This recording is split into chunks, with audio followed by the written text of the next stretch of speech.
From Wish TV and the All Indiana Podcast Network, this is the News 8 Daily 8 Podcast with Wish TV's Kylie Conway. A Wish TV News 8 update. Hi, I'm Kylie Conway, and this is your News 8 Daily 8 for Tuesday, April 18th. A much better day weather-wise for today versus yesterday. Lots of sunshine for your Tuesday, warmer temperatures also. Winds are going to stay on the lighter side with highs into the low 60s. Plenty of sunshine. The police chief in Frankfort explains the grief many are feeling after a car crash in Mexico killed 8 Clinton County residents. It happened over the weekend. The Frankfort school superintendent confirms 2 of the victims, Jocelyn and Jesus Mejia Garcia, were students in the district. The 5th grade classroom that Jocelyn was in, it was very difficult for that 5th grade classroom today, that loss. It was a loss at the high school for not only the students, but the staff who have worked with both Jesus and Jocelyn. And it was a loss at our middle school. Our middle school, Jesus was at our middle school last year. The Learning Network of Clinton County tells us it's working on fundraising efforts for the victims' families, with donations going toward returning remains to the United States and paying for funerals. The superintendent of Alexandria Monroe Junior-Senior High School says classes will be back in session today with added security. It comes as we learn more about what prompted a lockdown and evacuation yesterday. State police now say someone posing as a school employee called in the false threat, implying there was an active shooter inside the building. Troopers say it took 3 minutes for officers to respond to the school yesterday. Then police determined that the report was not a threat about a minute later. Students were taken to a nearby church to be with their parents and guardians. This follows 2 other recent incidents reported last week. One was Friday, a mass bomb threat emailed to dozens of Indiana school districts. State police say the threat remains unsubstantiated, but offer no updates on potential suspects. And last Wednesday in Illinois, 21 schools received swatting calls that forced them to close. Those calls included false active shooter claims. Right now, Indiana State Police are working to track down who made the false report. Anyone with information is asked to contact the ISP Pendleton District. Classes are also back in session in Richmond schools for the first time since the warehouse fire that started a week ago today. It sent a massive tower of smoke over the city. Schools are starting on a normal schedule, but releasing early to give staff time to work on plans for the rest of the week. Also today, it's tax day for most. The IRS is pushing back the deadline, though, for some people here in Indiana because of the recent tornado outbreak. The IRS says it is for storm victims. They now have until July 31st to file and pay their taxes. This applies to people and businesses that were impacted by the tornadoes that tore through the state on March 31st. The IRS just made the announcement late yesterday. It's for certain counties hit hardest by the storms. They're Allen, Benton, Clinton, Grant, Howard, Johnson, Lake, Monroe, Morgan, Owen, Sullivan, and White counties. The IRS says it automatically identifies taxpayers in these disaster areas and applies the tax relief. If you live or have a business outside these counties but were impacted by the storms, you can call the IRS Disaster Hotline and request tax relief. That number is 866-562-5227. The deadline change comes after the disaster declaration from the federal government over the weekend, giving FEMA money to those storm victims.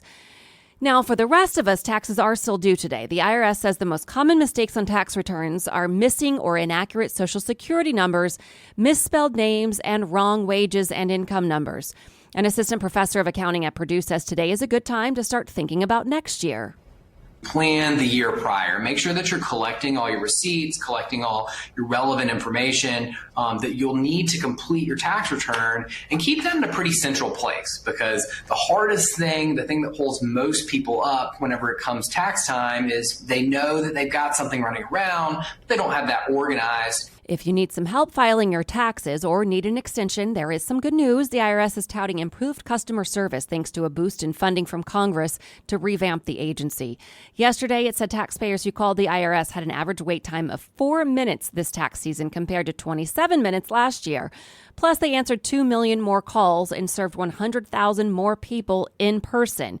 If you need some help with your taxes or more information on the tax relief for storm victims, we have government links on our website. Go to the As Seen On section of wishtv.com and find this story.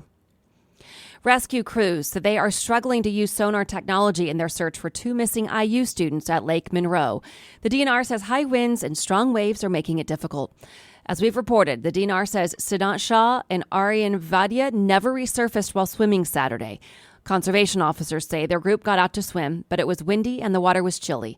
They say one person was struggling to get back into the boat, so another jumped in the water to help, but couldn't get back out. They say neither man was wearing a life jacket. Conservation officers tell ITMate they did find alcohol in the boat, but didn't know if that played a role. A measure that would divert tax revenue to charter schools is headed back to the state Senate. The House approved the bill with some changes yesterday. If passed, the legislation would require school corporations to allocate a portion of money from any property tax referenda to charter schools in their county. It would apply in Marion, Lake, Vanderburgh, and St. Joseph counties. The bill's sponsor says it's about fairness.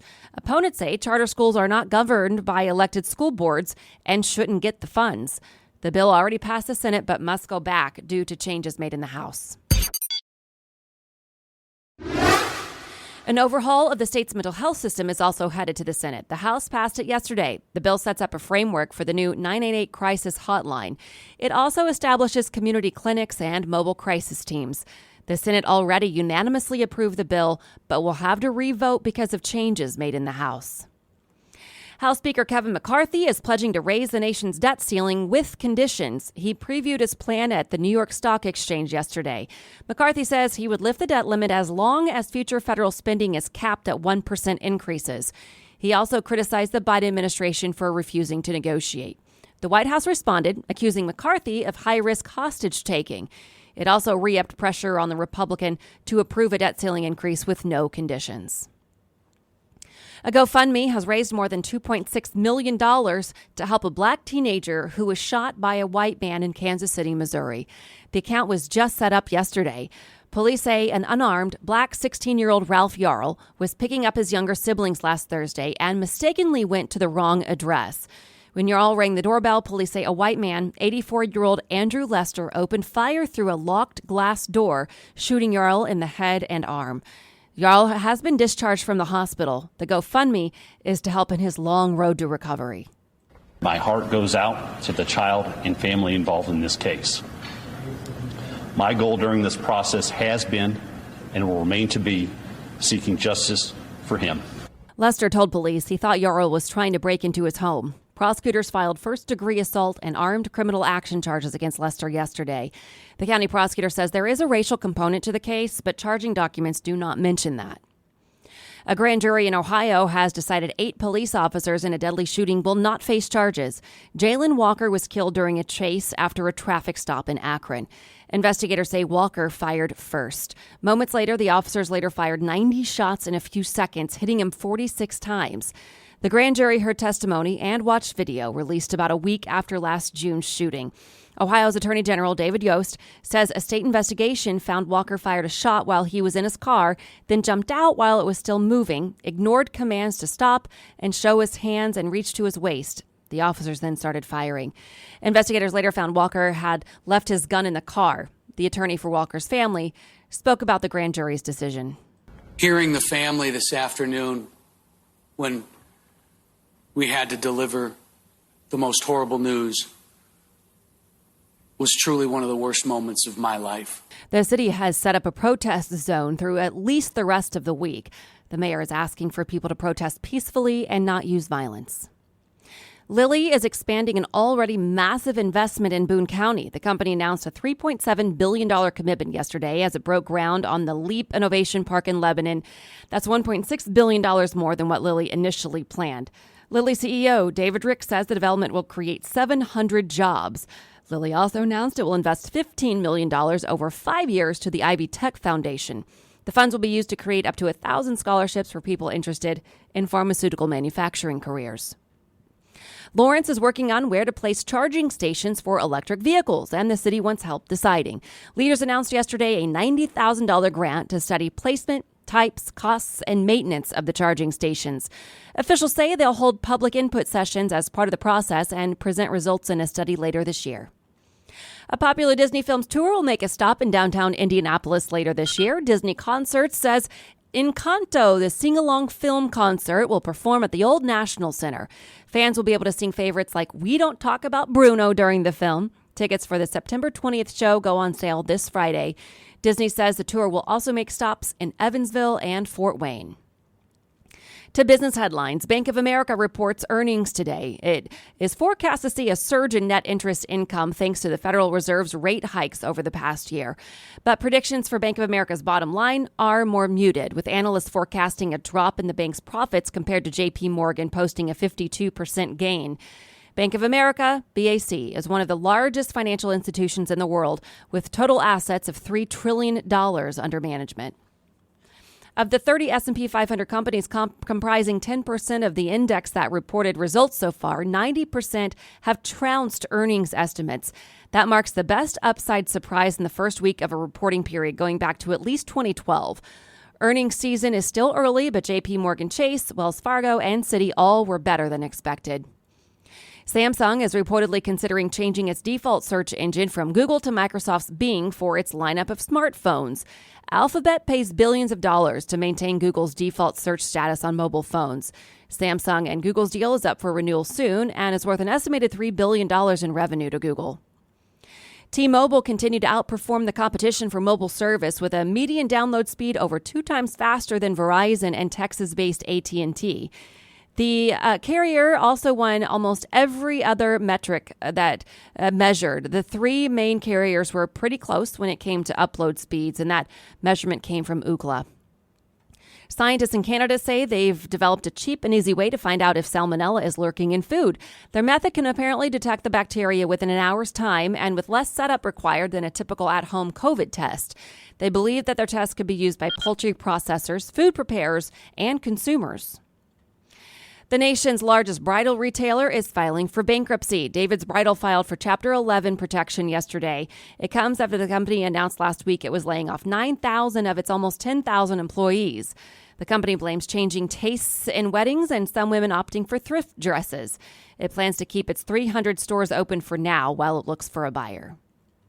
Finally, the people who write movies and TV shows are poised to put down their pens. The members of the Writers Guild of America have voted overwhelmingly to authorize a strike if they don't reach a new labor deal by the end of the month. The new union wants better pay and benefits, the ability to work for different shows during breaks from other projects, and regulations on the use of artificial intelligence in script writing. The Writers Union is negotiating with the Alliance of Motion Picture and Television Producers. This has been your News 8 Daily 8 for Wish TV. I'm Kylie Conway. Online at wishtv.com and follow us on Facebook when you search Wish TV. This is the News 8 Daily 8 podcast with Wish TV's Kylie Conway. A Wish TV News 8 update on demand for even more on demand and on the go. Connect with Wish TV on Facebook at wishtv.com and on the free Wish TV mobile app. Thank you for listening, and be sure to like, subscribe, and follow this podcast for updates every weekday morning on the All Indiana Podcast Network and wherever you get your podcast.